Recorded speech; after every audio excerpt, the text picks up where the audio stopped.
Welcome to our channel. Today we how to configure Pipedrive teams and user permissions, beginner guide step by step clearly.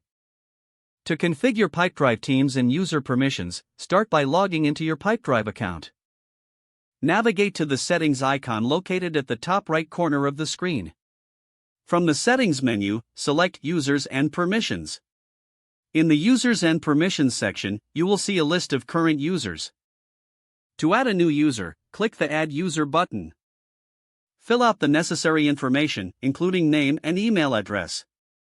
Assign the new user to a team by selecting from the Team drop-down menu. Once you've completed the details, click Invite User. The invited user will receive an email to create their account.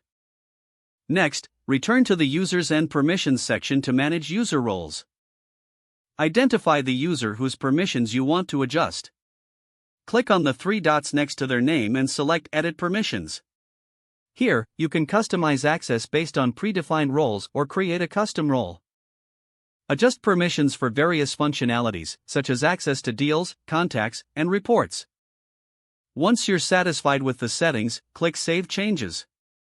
To create a new team, go back to the main Users and Permissions page. Click on the Teams tab at the top of the section.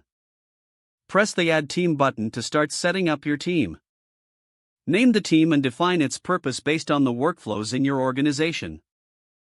Once named, you can add users to this team by selecting them from the list. Confirm your selections and click Save Team. For further refinement, you can set visibility preferences for each team. Make decisions on who can see deals and data associated with that team. Finally, communicate with your team about the updated permissions and structure. That concludes the configuration of teams and user permissions in Pipedrive. If the page does not load, refresh the browser or try again in a private or incognito window.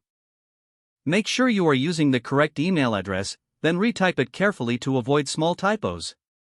If your password is not accepted, use the reset option and create a new strong password you can remember. Check your spam folder for verification or security emails, then complete any requested confirmation steps.